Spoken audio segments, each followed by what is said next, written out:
What about? I was listening to one of the Christian guys over there. He was saying the Bible is consistent. Yeah. I don't have a problem with that, but I have a question. When you look at the book of Revelations, specifically the 12 tribes of Israel, when you go to Genesis chapter 49, the list of 12 tribes of Israel is completely different from the list of 12 tribes of Israel listed in Revelation chapter 7. Dan is missing in Revelation chapter 7. And my question is, how consistent can it be with the Old Testament scriptures? Right. We can't get the list of 12 tribes of Israel right. Right, well, the problem is the level of consistency that you're interpreting into his words, I don't have to defend. That's your assertion about what consistency means when he said it. You're now asking the question to me, which means that you've got to understand what I mean. Okay, what is your consistency when you talk about So consistency? when we're talking about different lists of the 12 tribes of Israel, all that's happened there is that over time the names have changed. Happens all the time. The names of places change. The names of nations change. The names of tribes change. Think of all of those tribes that were once not Zulu that were made Zulu. Like, things change, and the names at the time that Revelations was written of the tribes of Israel had changed from the time in Genesis. Who determined the change? It's just natural evolution of culture. Natural evolution of culture? Yes, bro. Because when you read Genesis 49, the Bible specifically stated, Yes. after giving the list, Yes. when Jacob blessed all the tribes, Yes. he said, this is the list of the 12 tribes of Israel. Yes. So we have the levy and all those things. So who let's pull it determines out. the changes? No, I've just told you. Okay. It's just a cultural change. So let's look at the list. Culture and scripture. Let's look at the list. So where is it in Genesis? Genesis chapter 49, I think. Yeah. Chapter 49. Yeah, let's see. I think Genesis 49. Are you a Christian? I'm a Muslim. You're a Muslim, Yeah. right? Well, I've got a question. I'm asking because of consistency. I've got a question for you after this, but I will do this. If I can answer, I'll answer. That's fine. So in Genesis 49, right, it says, then Jacob summoned his sons and said, assemble yourselves that I may tell you. Are you sure it's 49? Yeah, let me see. Do you want to pull it up? Senior 11. Yeah, that's Right. the list. Yeah. So, to the end. Yeah. The the list. Jacob summoned his sons and said, assemble yourselves that I may tell you what will befall you in the days to come. Gather together and hear, sons of Jacob, and listen to Israel your father. Reuben, you are my firstborn, my might and the beginning of my strength. And I'm just going to say the names for the rest of it. Just say the names, to the end, Yeah. So then it goes, Reuben, there with us. Then Simeon and Levi.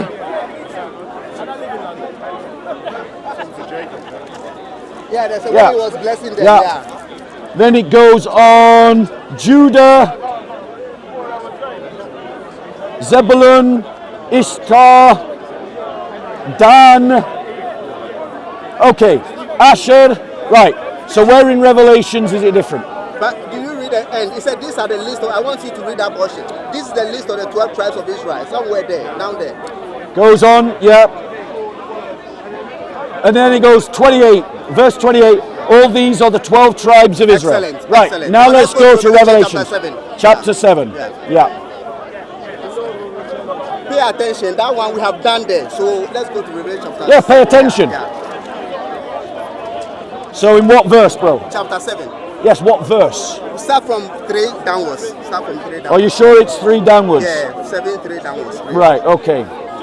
Then it goes on, saying, do not harm the earth or the sea or the trees until we have sealed the bondservants of our God on their foreheads, the 144,000. And I heard the number of those who were sealed, 140,000 sealed, in every tribe of the sons of Israel. From the tribe of Judah.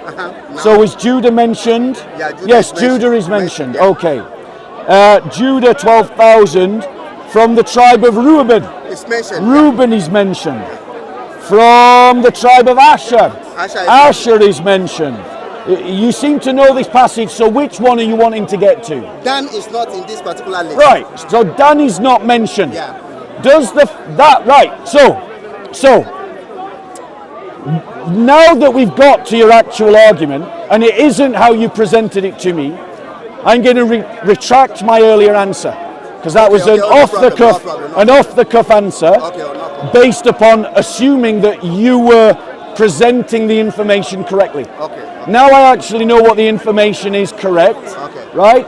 It says, I heard the number of those who were sealed, 144,000 from every tribe of the sons of Israel, and it doesn't mention Dan. But because it says from every tribe of the children of Israel, it doesn't need to mention Dan, because it has already included Dan in its previous statement. In other words, the list is exemplary, not descriptive. It is exemplary in the way that I might say to you, I know that there are errors in the Quran because the Quran gets the setting of the sun wrong, it gets embryology wrong, it gets that where sperm comes from wrong. That doesn't mean that I've given a complete list. I can give you dozens and dozens of errors in the Quran, but I've only mentioned 3. And so the list here is exemplary, but it is not a complete list. How is it exemplary? It's coming from God. Because if I say to you, there are hundreds of errors in the Quran, but I only list 3, then that means that my list of 3 is exemplary to the 100. If the verse says that all the tribes are included, but it doesn't then list all the tribes, one understands, let me finish, one understands that the list is exemplary. No, it can't be exemplary, because the list there is 12 tribes. Right, so let's be clear, bro. Okay, let's be clear. This is have 12 tribes this is Let's take it step by step. Right, let's count them. Let's count them. Right, so Judah, count them with me. 1, Reuben, 2, Gad, 3, Asher, 4, Naphtali, 5, Manasseh, 6, Simeon, 7, Levi, 8, Issachar, 9, Zebulun, 10, Joseph, 11, and Benjamin. 12. Right, So we okay. have all the 12, but Right. is missing. And my question is, Yes. why is it not consistent with the list provided in Genesis chapter 49? Right, so now we go back to the early answer that I gave you. Because, it would help if you, rather than doing this sort of drops of blood, if you present your whole argument and then it can be responded to. So since all 12 are there and one of them is not Dan, then that simply means that between the time of Dan, which was BC, and the time of John, which was AD, the tribe of Dan was known by another name commonly, and John is using the commonly named name. So what was the commonly named Dan? The one that is not Dan, that doesn't correspond to the other list. No. So go on, explain. That's not correct. Explain why it's not correct. Because when you look there, in that particular list, yes, Joseph has 2 sons. Yes. He has Manasseh, yes, and he has Ephraim. Yes. What happened is that in place of Dan, they took out Dan and they put in Manasseh. Right. That's the difference between the list. Right. Am I making sense? Yes. Joseph had 2 sons. Yes. Ephraim and Manasseh. So instead of providing the 12 tribes list that we have in Genesis 49, in Revelation, Dan is being taken out, and one of the sons of Jacob is being listed. Yes. In Revelation chapter 7, right. The 12 tribes, and I'm saying, why is it so? Because the list we have is supposed to be consistent. We are talking about consistency of scriptures. But the point is, consistency of scriptures does not forbid the idea of the evolution of concepts or the evolution of tribes or the evolution of names. These things change in culture. You know that. Arabic as a language evolved. One second. Have you ever heard of the city of Yathrib? The what? Yathrib. Have you ever heard of that city? Yathrib, yeah. Where is it Wasn't today? Dan cursed? I think the name has been changed. Yeah. The name is changed. Yeah. Exactly. Yathrib has a different Thank you. name today. It's Yeah. Medina or something. Yeah. So, are you aware that Dan was cursed? Dan was cursed. Yeah, I'm aware Dan was cursed. Right. So, if he is cursed, if he is cursed, can the blessing move to another tribe within Israel? As in, the curse eliminates Dan, and God establishes another tribe within Israel for the 12. Yeah, that could be a possibility. Thank but you. That's not only Dan who was cursed. I think one of the other tribe members too was cursed. But it depends on the level of the curse, doesn't it? Depends on the level of the curse. Right? Now, one second, right? So I've given you an answer, and to be fair, it was actually these two that helped me, right? Because I wasn't aware of the Dan curse. I would have gone back and found it, but I wasn't aware of it. So thank you very much. Right? You done well. Yeah. You knew the answer You knew actually, it. but I'm just trying to see what answer you will give. You know? Right. So you done well anyway. But all of these maxims are legitimate. In other words, when we interpret a text, what we have to do is to be fair to the text, right? And we have to also recognize that texts transition through culture, right? For instance, just as an example, I'm not making an argument out of this. The Quran says that it is pure Arabic, but it has lots of non-Arabic loan words. Like one of the surahs of the Quran is the word mountain, but the word mountain in Arabic is not the one found in the Quran, right? It uses a Syriac word, but the Quran claims to be pure Arabic, even though it's using Syriac loan words. Now, my point in bringing that up is just to show that things can evolve in a culture, in a language, also concepts, and the understanding of who the 12 tribes of Israel are. If God curses Dan, establishes another tribe, then that becomes the 12 tribes, just in imitation of the fact that Judas betrayed Jesus, he was cursed, and he was replaced by Matthias. And so the life of the 12 apostles directly reflects the life of the 12 tribes of Israel. That's consistency. Now my question. And thank you. What's your name? My name is Dauda.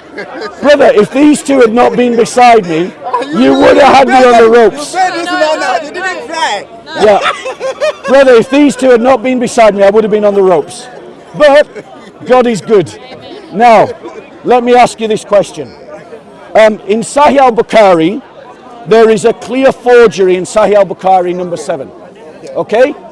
Basically, do you know Sahih al-Bukhari 7? These are many, so you can just bring out what you know. I'll cut to the chase. And I've got it, we can look at it if you want me to. Okay. Right? Sahih al-Bukhari number 7 tells a story about Abu Sufyan meeting Heraclius.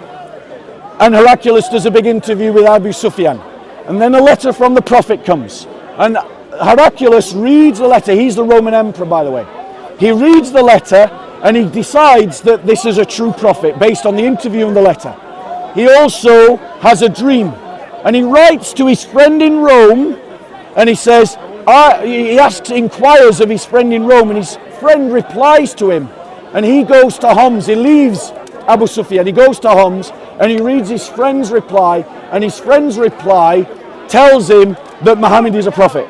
Muhammad is a prophet. That's what the Hadith says. Okay. And then Heraclius gathers all the elites of the Roman Empire together and has a meeting in which he says to these elites of Rome, I think we should all become Muslim if we want our empire to survive. Okay. Right?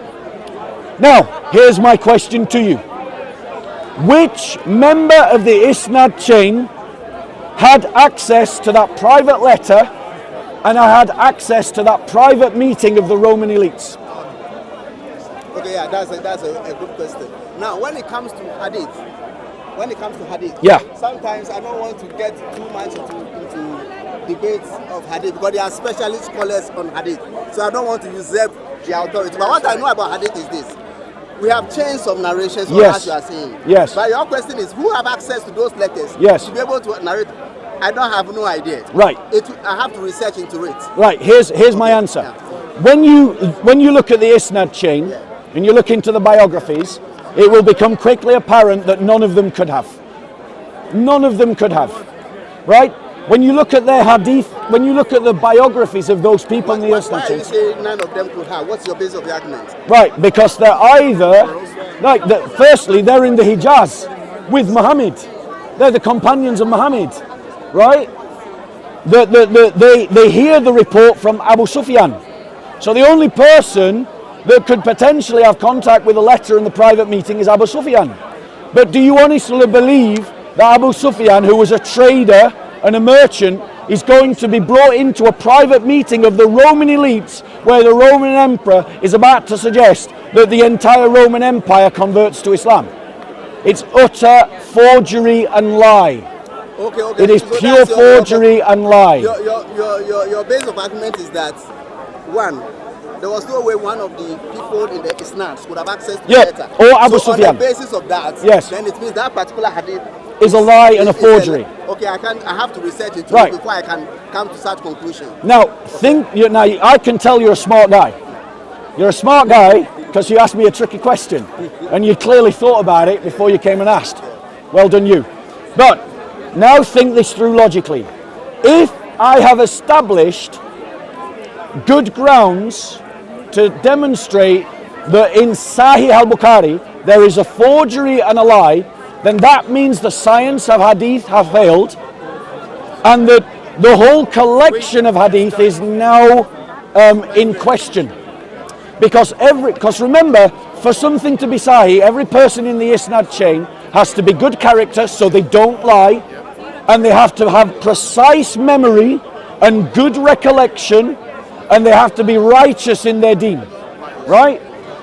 Those are the bases we use to categorize the hadith, because we have authentic. Yes, we have good, and we're talking about, and this Sahih al-Bukhari number 7 is Sahih, which means it's reliable, which means it's trustworthy.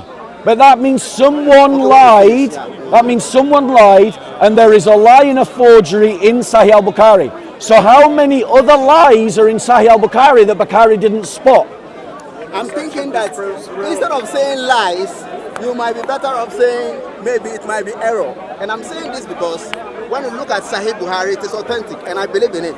Yeah. It's an authentic book. Now, this Sahih Bukhari, when you look at it, at the beginning of prophethood of Prophet Muhammad sallallahu alaihi wasallam, one of the isnads says that he lived in Medina or Mecca for 13 years before he migrated. No, in Medina.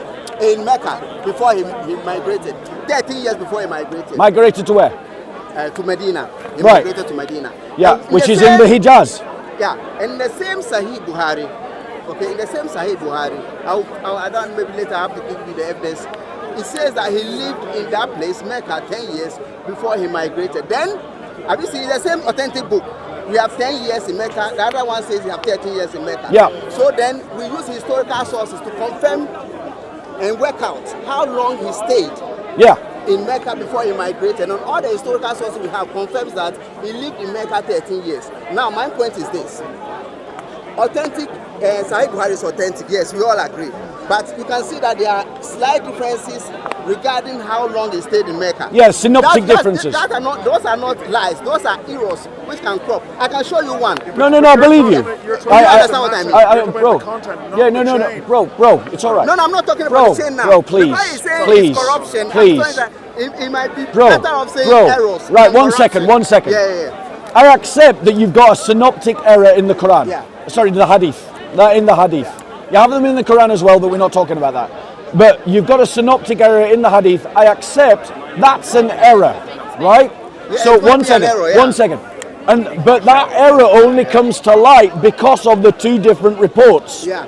But that means, because you have admitted that there are errors in the Hadith, that there could be other errors in the Hadith that you can't identify as errors because you don't have a contrasting Hadith.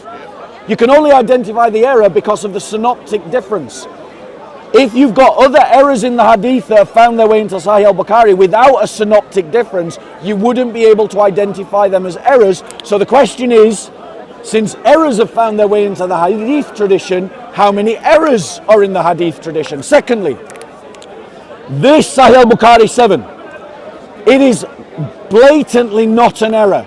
Like getting a number wrong of how many years somebody lived in such and such a place, that I can accept could be erroneous, right? I get names wrong all the time. I get dates wrong all the time. I accept people can get that stuff wrong. But you don't get wrong a protracted story in which you claim there was an interview, you claim there was a letter, you claim there was a private correspondence between an emperor and his friend in Rome and back. You claim to know the substance of the letter. You claim that there was a private meeting of the Roman elites in which the emperor claims he wants the entire empire to become Muslim. That's not an error. That's a lie. There's no way on earth that that's an error, so I am correct to call it a lie. It's a forgery. What I'm saying is, I need to research further into it in order to confirm what you are saying. What I'm saying this because I've seen so many videos, people saying this is in the Quran. For example, I've seen somebody ask a question. Yeah. If Quran says it is confirming previous scriptures, then it means what kind of scriptures is it confirming?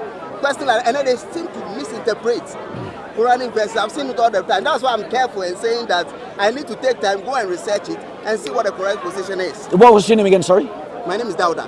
Dawuda. Dauda, yeah. Dawuda, let me ask you this question. Okay. If you can see that there may be lots of errors in the Quran and lots of forgeries, sorry, my apologies, there's an example of an error. There's an example of an error. If you can see the possibility that there's lots of errors in the Hadith and lots of forgeries in the Hadith, and you cannot know, and you can't know which is which because they're all called Sahih, do you not understand the implications that that has for Sharia? Let me give you an example.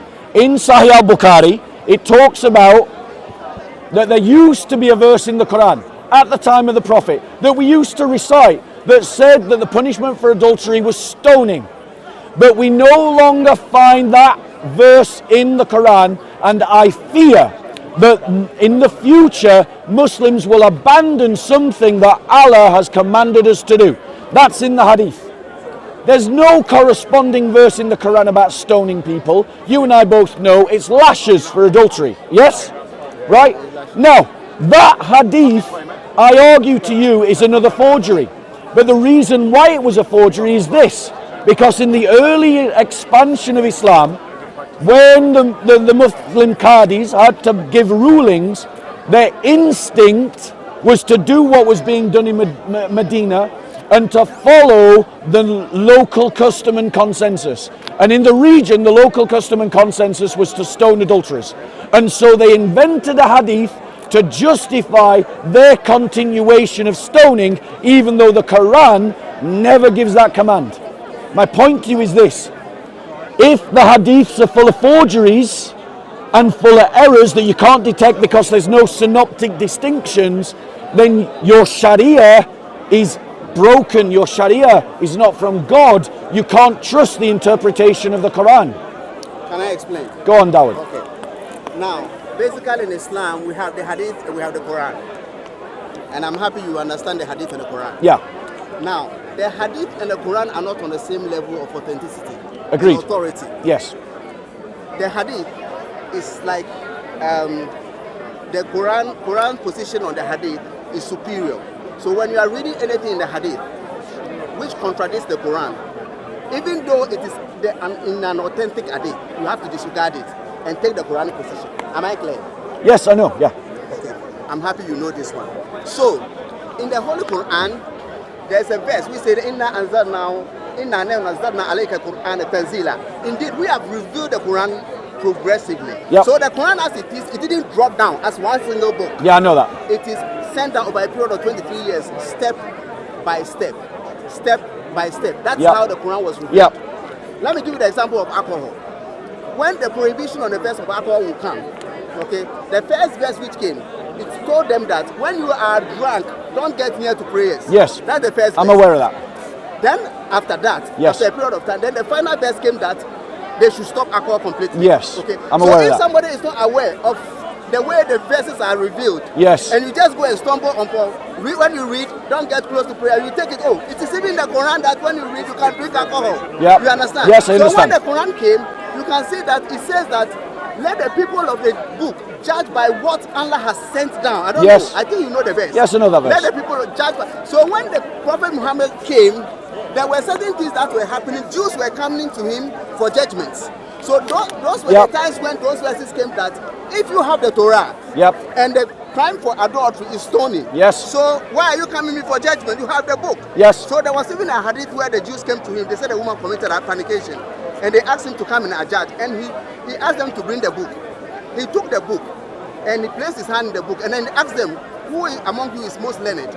And then they pointed one man and he called the man that use this book to judge your own people. These are the sort of things, not that they are copying. But because we don't see it as a different religion, as a continuation of the messengers of God, we don't see it as a different religion. So we have to continue using what we already know until Allah completes the religion. So the verses were sent over a period of time. It's not a one book. So they were not forgery. Can I reply? So the stoning and the whatever are no forgery. Can I reply? Yeah, you can reply. Yeah. Okay, thank you. You done? Okay. I just want to... Have I made myself... Yeah, I understand your point. Yeah. I understand. To be honest, I actually understood all that information before you said it. Okay. Yeah. But I wanted to let you finish because I want to have a conversation with you. But the point is, that doesn't actually deal with the hadith I just quoted to you. It's in Sahih al-Bukhari. It's talking about the fact that the Sahaba, one of the Sahaba is saying that there used to be a verse in the Quran that said that we would stone. And we recited it at the time of Muhammad. But now that verse is not in the Quran.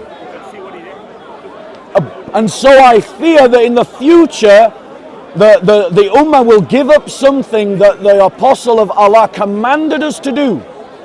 So my point, and there is no verse in the Quran that you can find that's about stoning adulterers. Find it for me. The point that I'm making to you is this, right? And you haven't addressed it in any way. Okay, I'll address it. You have not addressed it in any way. But I will. So good, right. So my point to you is this. I am saying to you that that's a forgery. Okay. And the reason why I'm saying it's a forgery is because in early fiqh, in early usul al-fiqh, the principle was to continue the local custom. That was what was done in Medina, and that was the first sort of, as it were, madhab. Right, no madhabs.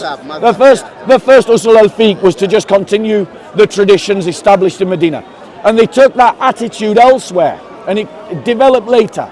But the Quran never says stoning. People started stoning, and they continued to stone, and they invented a hadith to justify stoning. And in the madhabs, they permit stoning for adulterers, even though it's not commanded in the Quran. And the point that I'm making to you today, this is the point you need to respond to. Since we have demonstrated between the two of us that there are errors in the hadith that you managed to identify because of synoptic differences, which means there may be other errors in the hadith that don't have synoptic differences, so you can't identify them. And I've identified a forgery in the hadith that you have not responded to prove that it is authentic. You said you needed to go away and look at it some more. Yeah, If it is the case that the hadith is filled with forgery and error, that influences usul al-fiqh, it influences the Sharia, and you are acting on errors. You are acting on forgeries. You're acting on lies. Your Sharia is a lie. That's the point you need to respond to. Let me take your point in two parts. The first point is this. The question that you raised about the Isnad, that because you don't believe that anyone is in the Isnad had access to that letter, then it might be a forgery in it. So that is one part of it. And the private meeting.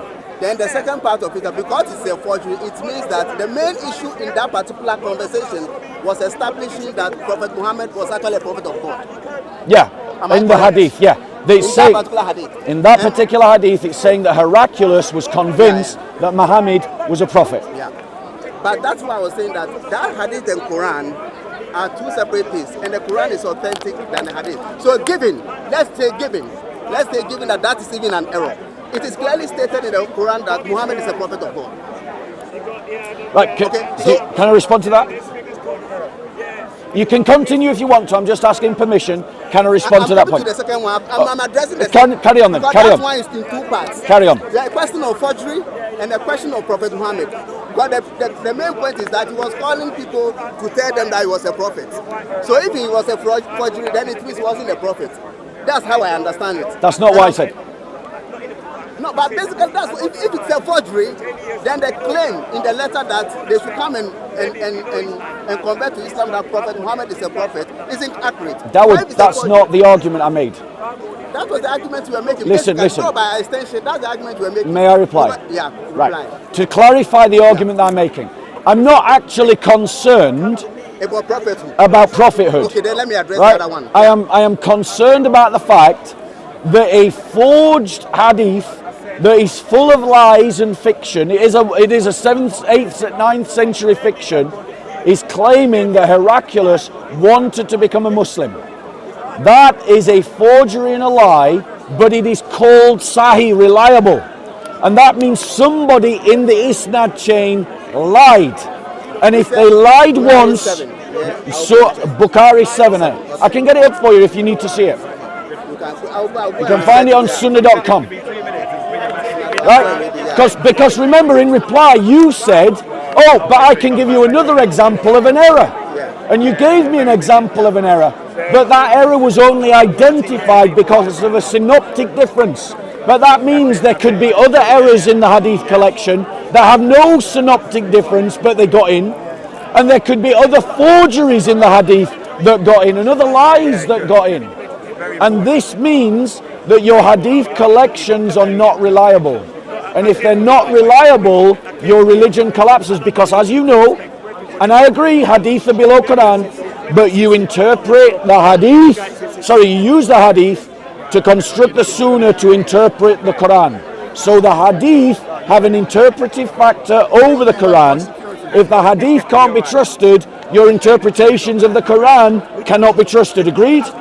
Okay, I understand what you mean. I'll use the same argument you are using on the Bible. But you've got to reply to the argument as well. Your hadith, the question of whether the stoning is a verse or verse, we have abrogation of verses. And in the same hadith you are quoting, Prophet Muhammad actually, when they were compiling, he was the one who superimposed when they were writing the verses. When we recite and they write down the verses. There were verses that were abrogated. It's not all the abrogated verses that were included in the Quran. There were abrogated verses. Do you agree?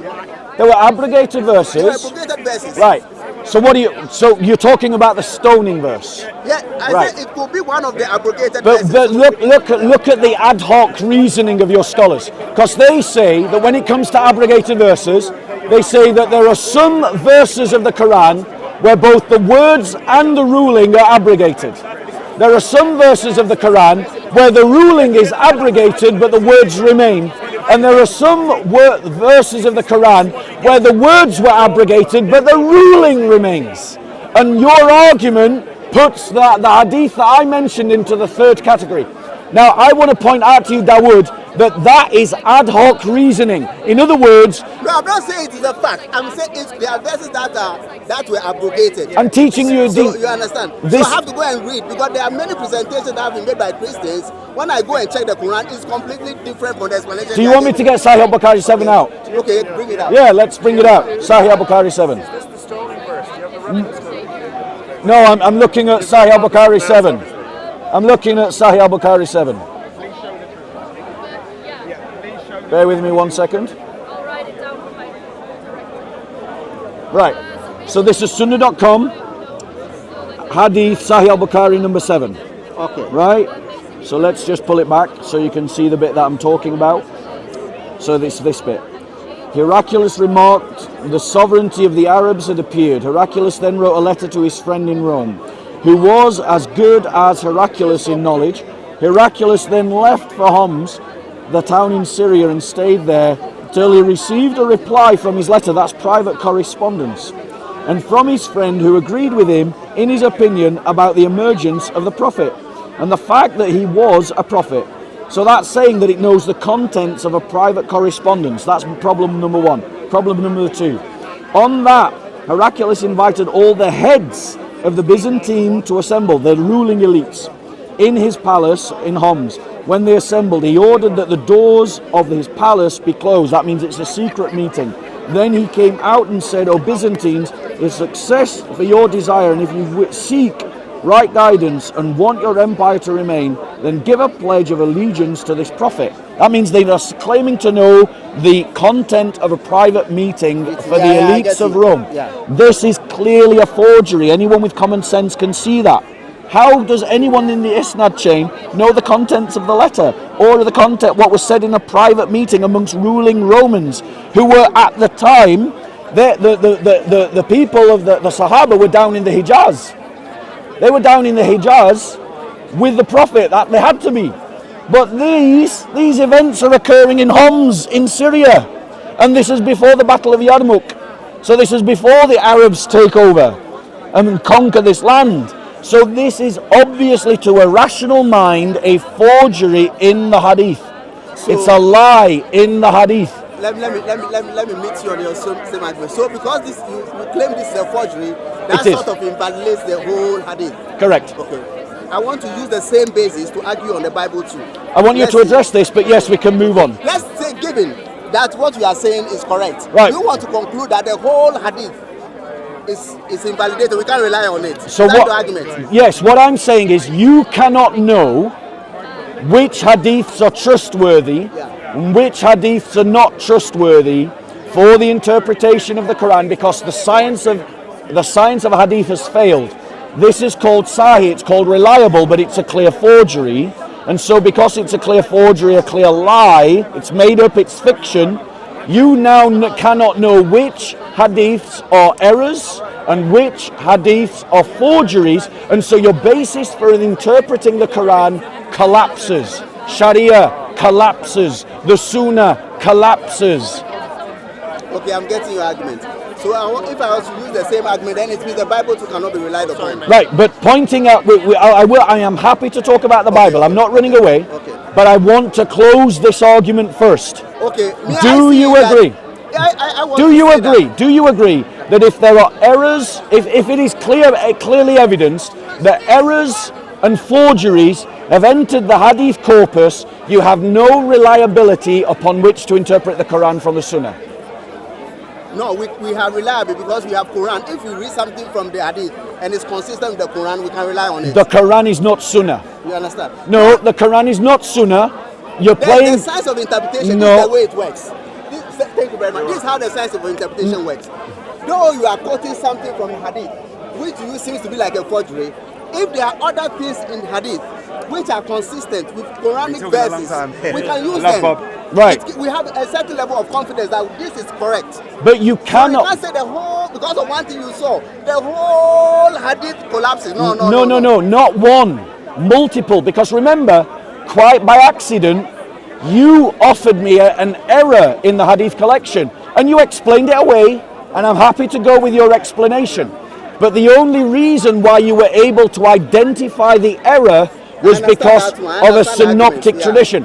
But that means in the realm of possibility that other errors could have entered into the Hadith where there isn't a synoptic to identify them, and so you don't know what's true and what's false in the Hadith. I get you. So the Hadith tradition collapses, the Sunnah collapses. It doesn't collapse. You can say it may collapse if you don't have something in the Hadith which is not consistent with the Quran.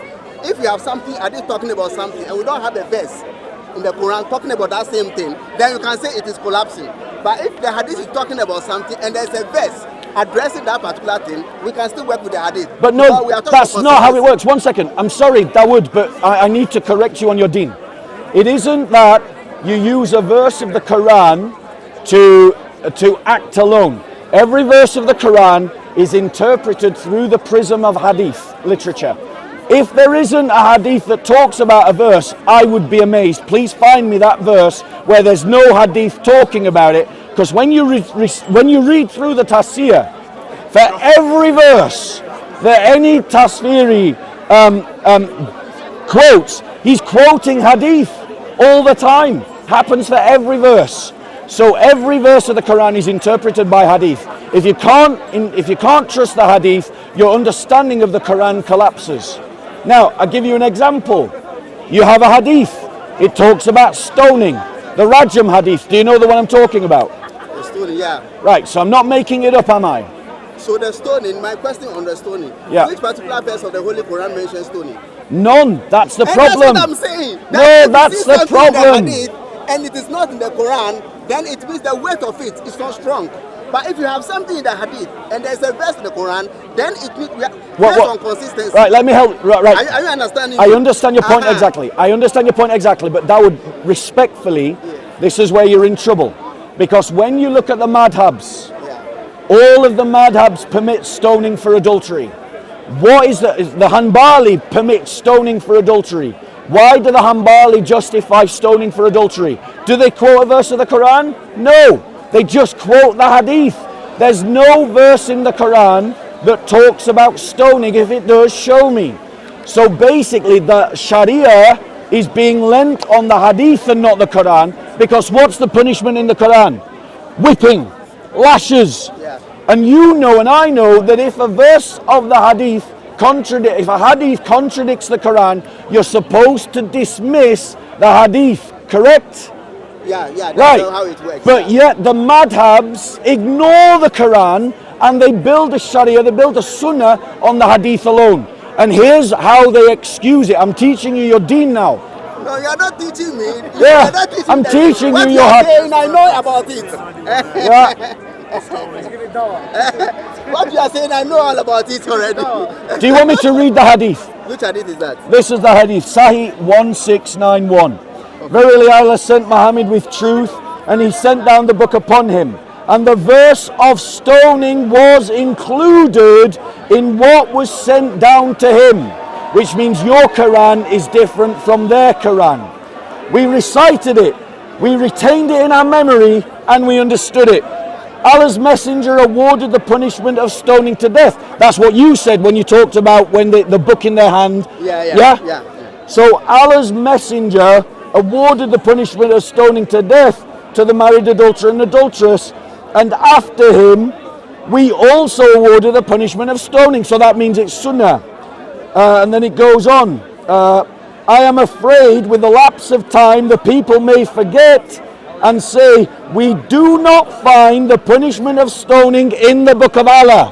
In other words, in the time of the companions, there was one Quran that included the verse of stoning, but in their memory it was retained, but then later that verse was lost, and it is not in your Quran today. So now not only do you have a problem with the hadith, you also have the fact that the Quran has been changed and is not the Quran that was revealed by Muhammad. No, the Quran has not been changed. Your hadith says that it has. We are coming back to the same thing. Do you trust that hadith? That's why I have to go and read, because a lot of hadith has been changed recently. Because the online hadith, let me give you from a personal example. Yeah. I had a debate with a number of Christians. Yeah. They gave me so many hadith. Thank you. Okay. They gave me so many hadith. Some about, the description of paradise. I read the hadith. When I went back to check the hadith, I realized that some people have created a website. They picked the Islamic hadith. I don't want to put them Christians. I will say non-Muslims. They have just created a website and they are manipulating our hadith and using it as argument against Muslims. That's why I'm careful and saying I have to go and check who owns sunnah.com. A Muslim. It's a Muslim website. What is his name? I don't know his name, bro. You see come on, bro. You're running, bro. You're running. You're running. Who is the Muslim? I don't know. Could maybe one of you research who owns sunnah.com? Please. Who owns sunnah.com? Here's what I think from memory. Wait. What is this name? Bro. Dawud. I think Dawud. All you're doing is running. I'm not running. You Dawud, listen. It is Dawud. And I'm saying who owns it. Yes. You said a Muslim. I think it. I want to research. Dawud. Take the information. Dawud. Yeah. I think it is owned by the Qatari government. Qatar, I'll go and research into it. I think it is owned. You are owned. not sure, you think? No, I'm not sure. I'm not claiming to be sure. So why are you not using it? I'm not claiming. And you are not sure, why are you using it? Right, because it is a website that is used commonly amongst Muslims. I'm afraid I have to go and check. Right. Because you see what I'm telling you, I've debated with talk Christians to me. in the past. Stop talking to them. Talk to me. I've Now, debated with Christians in the past. listen, and that's what they do. They listen, go and send me hadith. Try to find out. Just put in who owns sunnah.com. Right? Yeah, I'm very much interested in that because I need to research. Right. Yeah. So let's be clear. Right? And you can't prove that it's owned by non-Muslims. I can't prove yet that it is owned by Muslims. That's why I want to research. But the point is, if it turns out to be owned by Muslims, you're now in trouble. Yeah, I'll be in trouble. You are in trouble. When it turns out that it is by it's not going to work out like that. It's not going to work out like that. It's really not going to work like that. It's really not going to work. I love talking to you. You're fun. Right. But listen to me, Dawud. Right? But I want to use Has anyone found it? You are using against me. It's a non-profit volunteer. Yeah, but any specific individual, it is a project, like a volunteer-based effort focused on. Right, just so put in is sunnah.com, run by Muslims. Right, we're checking now. We're going to try and find out who's use the basis of argument. No, we haven't finished yet. We haven't finished. So we've got a verse in the hadith that we've shown you from sunnah.com that talks about the stoning verse. Right? And that stoning verse is not in your Quran. But the hadith says that it was in the Quran at the time of Muhammad. That means your hadiths are testifying to the fact that your Quran has been changed. Now, I'm getting your base of argument. If bearing in mind it was Sahih 1691, I think it was. If it's Sahih, then that means you've got a problem. Your choice is to assert that the Quran has been changed and the hadith are reliable, or to assert that we've identified another erroneous, fake, forged hadith in the corpus of hadith to protect the idea of a singular Quran. If you're going to reject the hadith, this hadith, you're going to reject it, then that means we've got more forgeries in the hadith. Remember, if you can't trust the hadith literature, you have no basis to interpret the Quran. So your interpretations of the Quran collapse. No, it's not everything in the Quran which is interpreted on the basis of hadith. It's not everything. The Quran. No, it's the Sunnah. It's on the Sunnah. Yeah. The Quran on its own makes sense in so many areas. So we can't use hadith and superimpose what is in the hadith on Quran. Quran is always on top of hadith. I hope you get me. Qurans will always be on top of the hadith. So what about the stoning verse? When you see something in the hadith which contradicts the Quran, you are better off working with the Quran and leaving the hadith. Right. So we've got a hadith that your madhabs use to justify stoning. You and I know that stoning is in Sharia. It's in the Sunnah. Yeah, I know it's right. in Sharia. Yeah. So stoning is in the Sharia, but there's no verse in the Quran. Yeah, I understand all that. So why are you stoning people? I don't want to contest that or say the scholars are wrong. That's a question for the scholars to answer. But Dawud, you're supposed to be a man who searches for truth. Yeah. And if I am demonstrating to you that the basis of your understanding of Islam is faulty, and the basis of Islam, it clearly is, because you keep telling us trust the Quran, not the hadiths. I'm not saying don't trust the hadith. No, that's not what I'm saying. You're saying the Quran is on top. Quran is on top of the hadith. So what's the punishment in the Quran for adultery? The Quran, the punishment in the Quran for adultery is caning. Yes. Now the same Quran. Let me come in. Go on.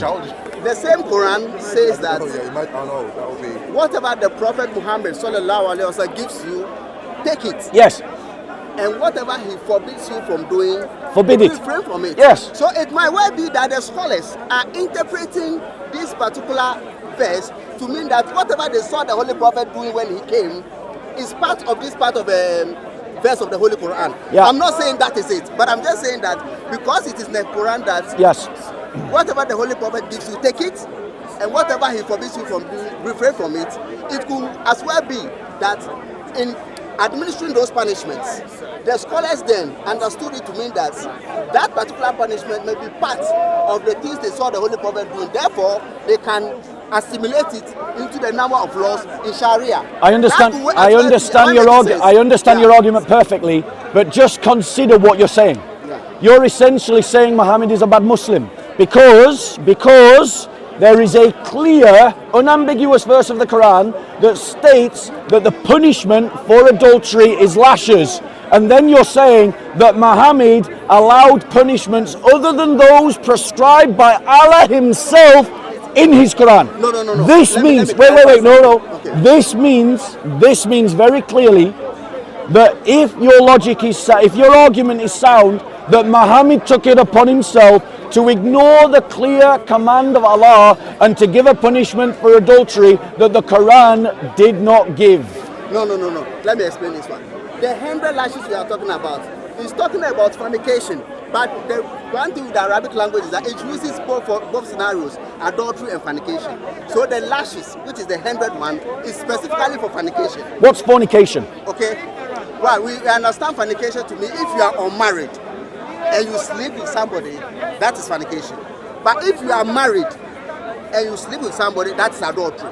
So what they were doing, the Sharia is talking about adultery, the stoning. Yes. That's what it's talking about adultery. Yes. So it might as well be that the scholars are understanding the verse in the Holy Quran, the 100 lashes, to be specifically for fornication. And because the verse says that, there's a verse which says that whatever the Prophet gives you, take it, and whatever he forbids you from doing, refrain from it. That one will be interpreted as being the one for adultery, because that one they saw him doing it. People are married, they went and slept with other people. He said, no, this is adultery.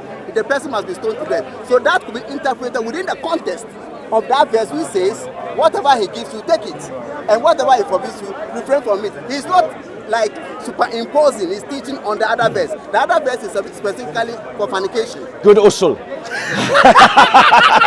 I'm dodgy. Yeah, dodgy. Right. Great usul. Some might call it a hustle, right? But you've still got the problem, therefore, that we have a hadith in the hadith corpus that talks about the Quran having a verse that it no longer has. Yeah, I understand that. That one have Right? to research into So it, do you yeah. believe that there was a verse of stoning in the Quran at one time and now no longer is? Or do you believe that the hadith is a forgery and an error? I think you showed me the verse. That's why I said I have to go and reset the website. Because Right. people have been forging websites. Has anyone found who owns or runs? It's a private company registered in the UK. There's no government. Right. Joel Chowdhury. Many. What? Joel Chowdhury. Joel Chowdhury. J-E-W-E-L. Right, so we now... E-W-E-L.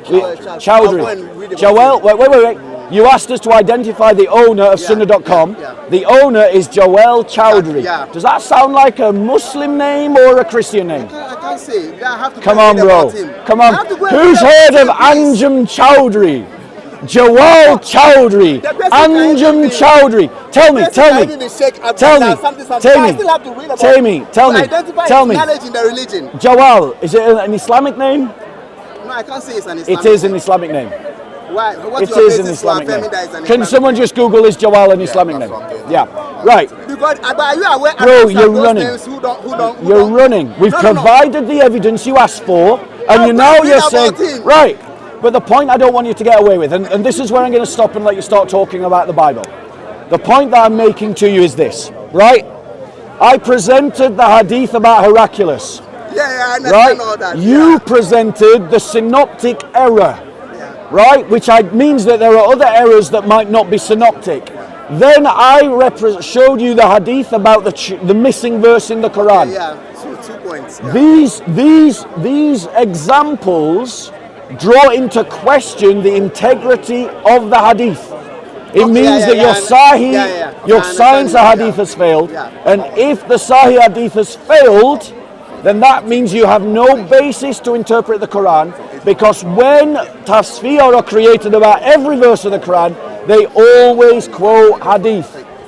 And so without the hadith, you have no sound basis of interpretation of the Quran, and Sharia collapses. That's the argument. You didn't reply, you just said you needed to go away and read more. Now, you can reverse the argument and make your argument. You see, the way you are arguing, you are shooting yourself.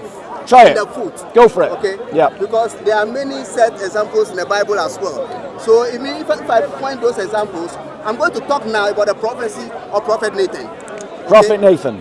Prophecy of Prophet Nathan. Yeah. Prophet Nathan prophesied about the building of the temple of Solomon. Yeah. Now let's listen to what Prophet Nathan said. I'm going to use the same basis and then tell me whether the Bible is reliable or not. So let's go. Wait. Firstly, you've got to identify something. Yeah. You've got to identify how Christians use the Bible and in what way we claim it's reliable. Can you do that first? Because you claim it is consistent. No, you're bringing me someone else's statements and you're asking me to defend someone else's statements. No, we have moved from that Ask one. me. Now this one is a question I'm bringing now. Ask me. Yeah, now right. I'm asking you a question. Right, so wait. I correctly used the Hadith. I correctly argued against the Hadith based on how Muslims use them. Yeah. You must correctly argue against the Bible based on how Christians use the Bible. Okay. That means you have to first identify by what criterion we say that the Bible is reliable and should be used. Can you do that first? Do you want me to do it for you? Okay, do it, yeah. So come with me to 2 Timothy 3:15. Were you born Muslim or a convert? I'm born Muslim. Right. That's fine. Nigeria? I'm from Ghana. Ghana, okay, fair enough. Two offense. Right, in 2 Timothy 3:15, Okay. right, this is the basis of what the Bible says is its reliability. Okay. Right? Would you agree with me that it would be wrong for me to say to you, to attack you on something you never claimed to be? So if I said to you, Dawood, you're the worst scholar of Hadith that I've ever spoken to, how would you reply? I'll ask you on what basis? You would say you're not a scholar of Hadith. Yeah. Right. So if the Bible has a limited understanding of its reliability, that's the only basis upon which you can attack it, right? Right, so here's the basis of reliability. All scripture is inspired by God and profitable for teaching, for reproof, for correction, for training in righteousness, here's the crunch, so that the man of God may be adequately equipped for every good work. In other words, all of scripture is inspired to teach us how to submit our lives to God. That does not mean that it is claiming to be a history book, or a book of biology, or a book of science, or a book of anything else except moral education and doctrine. So now continue with your attack. Okay, I'll ask one question based on the scripture you have read. All scriptures are inspired by God. Let's get an understanding here. Yes. When you say all scriptures are inspired by God, are we referring to each and every verses in the Holy Bible are inspired by God? Yes. Each and every verse of the Bible? Yes. Correct. Now let's get... Wait 1 second. Wait 1 second. Because Dawood, you ignored something that I said. No, I ignored. I just asked a simple question. Yes. You said all scriptures are inspired by God. Yes, but you're about to misquote me because listen to what I said. Okay, yeah. I said that all scriptures are inspired by God for what purpose? What's the purpose that God inspired the scriptures? For righteousness and for instruction. For training in righteousness, so that man of God may be equipped for good works. Yeah. So it is within that moral education that the scriptures are infallible. Okay. So if you're going to attack it, you now have to attack it on that basis. Go. I'm not attacking it. I'm just pointing out some inconsistencies. I'm not attacking it. Because you are saying all scriptures are inspired by God. And I ask you a question. If you say all scriptures, does it mean every single verse from Genesis right through Revelation is inspired by God? And you said yes. For the purposes of moral education. Yes. But it's basically what it is. All verses are inspired from Genesis chapter 1 verse 1 all the way to Revelation chapter 22. And it's everything inspired by God. For the yes purposes of moral education, yes. Everything inspired by God. I literally said yes. Okay, now let's go. Multiple times. Okay. Right. This is my question. Go on. Prophecy of Prophet Nathan. Where are we going? I'm going to 1 Chronicles chapter 17 verse 13. Bear with us. 1 Chronicles. What chapter? Chapter 17 verse 13. Verse 13. Chapter what, sorry? Chapter 17 verse 13. Verse 13, let's go. Right, what does it say? It's talking about this This is basically about the prophecy of Prophet Nathan. He's prophesying about the building of the Temple of Solomon. Bear with us, bear with us, bear with us. I will be his father, and he shall be my son, and I will not take my loving kindness away from him. Who's speaking here? That's Prophet Nathan. Moreover, I tell you that the Lord will build a house for you when your days are fulfilled, that you must go to be with your fathers, that I will set up one of your descendants after you. This is God speaking, actually. Yeah, but it's coming from Prophet Nathan. Yeah, but it's God speaking. Yeah, God speaking, yeah. Right. What descendants after you, who will be of your sons, and I will establish his kingdom. Who's he talking about? This one is talking about Solomon. He's talking about he's talking about David. So who gave? No, that is talking about Solomon. Yes. Who is the son? The son is Solomon. David and the son is David was then the king. Yeah. Prophet Nathan revealing it to David that this is what God said. Yes. And they are prophesying about Solomon to build the temple. Yes, but they're talking to David, so he's talking about David's lineage. Yeah, David lineage. Right, yeah. just so we're clear. Yeah. Carry on. Right, go on.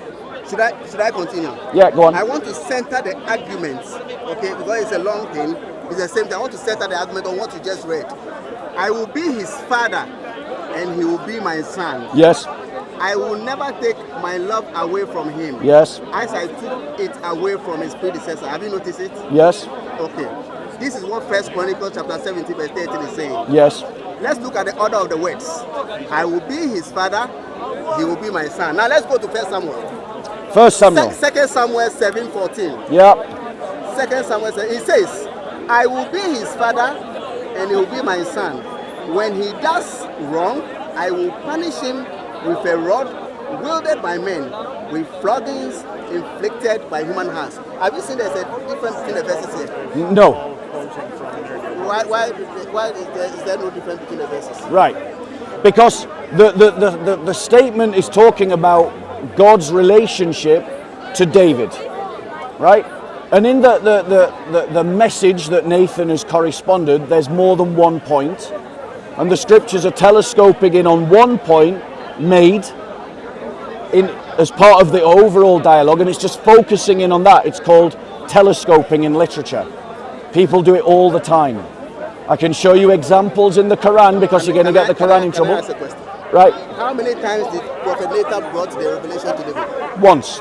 So why is it that's why I'm So one passage. The revelation once. Yes. So one passage draws on one part of the speech, and another passage draws on another part of the speech. So, for example, so which wait. is the correct speech? Great. The full revelation. Which of the two? I'm just going to show you in a second, Dawood. You've just chucked the Quran under the bus, because remember what you're arguing now. Yeah. Because I'm going to make you reverse it in a second, right? And you're going to use my argument, right? So the speech is all the words together. The message is all the words together. Or maybe even the sense of the words, because that can also be inspired. And the idea is that God, to the different authors, is communicating different aspects of the message. It doesn't mean that they contradict one another. It's called a prima facie contradiction, but it's explained by telescoping. So one could be capturing the sense of the message, i.e. God will never stop loving David. Because don't you discipline children you love? Yeah, you discipline children right? you love, yeah. So one could be the sense of the message, and one could be the words of the message, or alternatively, they could both be the words, but one is recording one part of the speech, and the other is recording the other part of the speech. It doesn't mean that both parts can't be given. No, your explanation. Go on. Your explanation is not convincing. Because if a prophet is given a revelation, it is one straight revelation. Yeah. Okay, that's one straight revelation. Now, let me build the basis of the argument. We know that Kings and Samuel, the book of Kings and Samuel, used to be one book. Yeah. Yes or no? I don't know. I don't know. The book of Kings and Samuel together used to be one book. I don't know that. At the stage when they were translating into the Septuagint, that's where the distinctions came in. It was 1 Kings, 2 Kings, 3 Kings, 4 Kings. when they were translating to the Septuagint, that's when the divisions came into the First Kings and then I don't know that. Samuel. Now Chronicles is like a parallel book to these two books. Yeah. So they are what is contained in the book of Chronicles. Yeah. Chronicles basically, let me just give you the overview. Chronicles basically talks about all the kings of Judah. Yes. And some few selected kings of Israel. But Kings and the book of Samuel together, they used to be one book called Kings. Kings 1, Kings 2, Kings 3, Kings 4. If you say so. Talks about all the kings of Israel and all the kings of Judah. I'm just trying to draw your attention to the fact that Chronicles is like a parallel book to the Kings. Yeah. So if a prophet is given a revelation, and the revelation came only once, I expect the revelation to be the same in both aspects of the book. If he gave it multiple times, then your argument holds. But if the revelation is just once, and in writing, we are seeing you're making a lot of unsaid assumptions there. No, I'm not making. You are making a lot of unsaid assumptions. You're assuming only one author. Is it possible for two people to write a book? Yeah, two people can write a book. Yeah. Is it possible for two people to write a book over generations? Yeah. Right. So that's an unsaid assumption. You're assuming one author writes at one time for good. Right? I'm not disputing whether the books were split up or not. I'm not even making that argument. But your assumption is that one author was inspired to write the entire work. That's why you're bringing them together. No. The argument I'm trying to make is that they are all talking about one prophecy from Prophet Nathan. I expect the prophecy to be the same throughout. Right. If he gave multiple prophecies, that's a different case. It's not. But one prophecy, no. and in one of the prophecies... And I've explained that it is possible to telescope in your writing. Like, right now, you've made a big speech. But someone could go away and write about one part of what you said, and then someone else could go away and write about another part of what you said, but yet this is still just one conversation. This is still just one person speaking. So will you say see in my that point? case, will you say it is an error or forgery? No, I didn't. It's neither error nor forgery. Just do this thought experiment. We all go away. Yeah. We all write down an account of what was said between us. Yeah. We all come back. We all write honest accounts. Are accounts lies? Are our accounts forgeries? No and no. Are our accounts true? Yes. Are our accounts identical? No. So that means that just because something is not identical doesn't mean that it is a forgery or a lie. You can tell, multiple people can tell the same truth in different words. And so the prophecy could be given in one sense where one author is inspired to write the sense of the words, whilst the other one writes the actual words, or alternatively, one author focuses in on one set of words and another author focuses in on another set of words. Everyone here, if they went away to write down what you said, might focus on different things in this conversation. Some might pick up on an earlier part in the conversation. Some might pick up on a later part. Are any of them lying? No. Are any of them forgeries? No. Are all of them true accounts? Yes. Do they match? No. So your argument does not stand. It stands. Well, let me show you one. Why it stands is this. Right. If a prophet is given a revelation, that's a complete revelation. If somebody is writing down his revelation, if you pinpoint and pick a part of the revelation you write, it doesn't represent the whole revelation. Right. Am I making sense? Yeah, no. It gives an entire revelation, specific revelation. Wait. Your unsaid assertion. You're saying that it's the entire revelation. Where does the Bible say that? If you want us to read it, we can No. the prophecy of Prophet Nathan. No. Where does the Bible say that in either of those passages that the entire conversation is recorded? That is an unsaid assertion. It is an assumption at the prima facie level, at face value. I see why you're saying that. But I've just demonstrated, if everybody wrote an account of our conversation now, they're not going to record every word we've spoken. But that doesn't mean that they're forging or lying about any part of what we've said. Your argument just doesn't stand. It stands. No, it doesn't. Stands because in one part of the revelation, brother, no, please. Somebody is recording that I'll flog him with floggings wielded by men. In the other one, it is completely missing. So my question is that, which of those two presentations came from Prophet Nathan? In Prophet Nathan's initial revelation, Do we have floggings wielded by men, or we do not have? Right. That's my question to you. So here's my answer. We do not have. Sorry. And how do you prove it? So here, guys, please, brother, please, if you wanna evangelize, yeah. So let's be clear. Firstly, Christians don't say that revelation is given by prophets. We say that revelation is given by the Holy Spirit. The Holy Spirit is the one who inspires the scriptures. They inspire the writers. And so the writers record what the Holy Spirit inspires. And so the Holy Spirit can inspire them, one to record the words, one to record the sense of the words, or one to record one set of words and another to record another set of words, so long as both are said by the prophet. Your argument doesn't work. This is a literary fallacy, but now I'm going to show you the same fallacy in the Quran. Get out your Quran. I want to show you. Open the Quran. Yeah, open the Quran. No, you are running away from this. No. I don't accept the explanation. We can go back to the Bible. We can go back to the Bible. We can go back to the Bible. You open the Quran, right. Yeah. So, in Surah 7, Ayah 109. Get out your Quran, bro. In Surah 7, Ayah 109. You go there. So I'm going to show him exactly what he's just shown us. And he's now going to defend what he just attacked. Watch what happens, right? He's going to defend what he just attacked. And here's the interesting part. He's going to defend it in exactly the same way that I just defended the Bible. So tell me when you're at Surah 7, 109. Okay. Right, let me go to Surah... Wait, bear with us. Right, let me go to Surah 26:33. Right?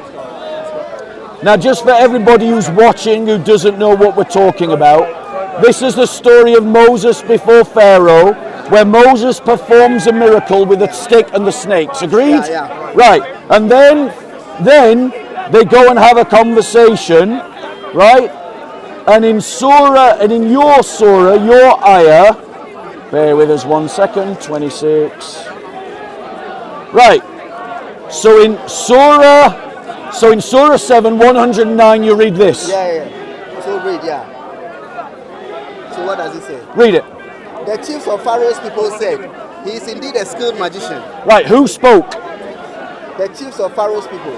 So the chief of Pharaoh's people. And what did they say? He is indeed a skilled magician. And who were they talking to? They are talking about Moses. No, who were they talking to? I don't understand your question. Who were they talking to? I'm talking to you. Who are they talking to? They are talking to the people who They're are talking to Pharaoh. No, they gathered for contest, innit? They were contesting because Moses had to prove. They were you don't know the context of the story. They're talking to Pharaoh. Read from the right.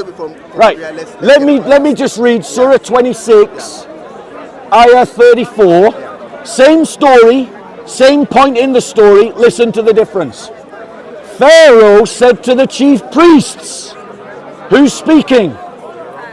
Pharaoh. Who's speaking in his version? The chief priests. And Pharaoh said to the chief priests, this indeed is a sorcerer well versed. Which chapter are you reading? Quran what? I am reading Surah 26, Ayah 34. So in one version of the Quran, it says that the chief priest spoke to Pharaoh. In another chapter of the Quran, it says Pharaoh said to the chief priests, and the words are exactly the same. So who said the words, and who did they say them to? No, this one, there are a number of contests that Moses had. Remember, when Moses was initially sent, he was given a number of signs. Then we had a contest also where he had to throw down the... So we actually need to read the whole story to understand the context. If you just pick them like that, we may not get the actual story. Initially when he was sent, he was given a number of signs. God, one of the signs being that, put your hand under your armpit when you move it. Right, in your version, wait, we'll do it together, right? I'm in Surah 26, you stay in Surah 7. Find me the bit where Moses throws down the stick. In my version, it's in part 32. So Moses threw his rod, and behold, it was a serpent plain. Do you have that in your version in Surah 7? Quran 26. I want to see the story because I believe that it's the story is identical. I want to see the story. So the one 26:30, I'm interested in that one. I want to see where it started from. That's where we can get the context right. Otherwise, we are just going round in circles. Let's get the context. It's very important. So let me just read it from Surah 20. Bear with us. Bear with us. 23, 26. I'm starting from 23. Pharaoh asked, "What is the Lord of all worlds?" Moses replied, "He is the Lord of the heavens and the earth, and everything in between. If only you had sure faith." Then 25.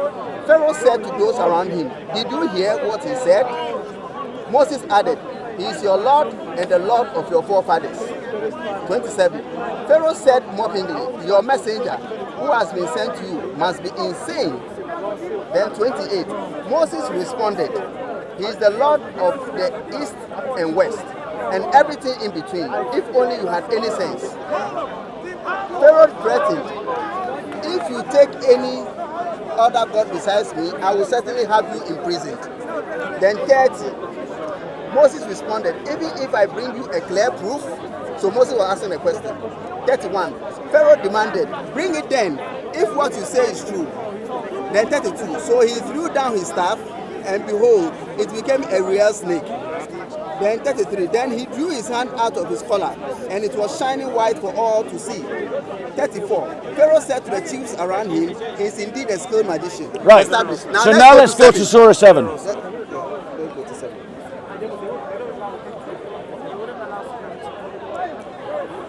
Quran 7 something. Surah 7. Surah 7, 109. You can't read the whole thing. So I think you should start from a point, maybe from 100 going or something. Surah 7, 109. Let me see. Let me Right. start from 100. Maybe to be clear from 100. Yeah. Reading from 100, I'll read it. Okay, read it, yeah. Right, from 100. Those who inherit... Wait, let's get to the bit where it's talking about Moses.